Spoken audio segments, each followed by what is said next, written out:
اللہ وبرکاتہ۔ ہمارا ٹاپک ہے آداب تلاوت قرآن پاک۔ قرآن پاک کی تلاوت کرنے کے کچھ آداب۔ حضرت ابو ہریرہ رضی اللہ تعالیٰ عنہ سے روایت ہے کہ آپ صلی اللہ علیہ وسلم نے فرمایا کہ تلاوت قرآن پاک کو 5 طریقوں پر نازل کیا گیا۔ وہ 5 طریقے کتنے طریقوں پر نازل کیا گیا؟ 5۔ وہ 5 طریقے کون سے ہیں؟ حلال، حرام، محکم، متشابہ اور امثال۔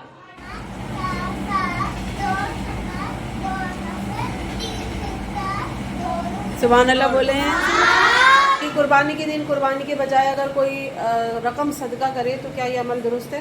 اگر یہ شخص غنی ہے تو صدقہ کرنے کے باوجود اسے قربانی کرنی ہوگی، اور اگر یہ فقیر ہے تو قربانی واجب نہ ہوگی، لیکن اسے اگر یہ قربانی کرے گا تو یہ افضل ہے، کیونکہ حضرت ابن عباس رضی اللہ تعالیٰ عنہما سے مروی ہے کہ رسول اللہ صلی اللہ علیہ وسلم نے ارشاد فرمایا جو روپیہ قربانی کے دن خرچ ہوتا ہے اللہ کو اس سے زیادہ کوئی روپیہ محفوظ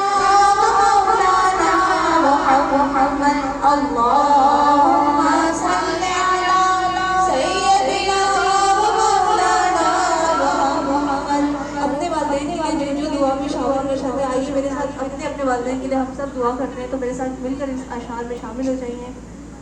جنت میں مصطفیٰ کے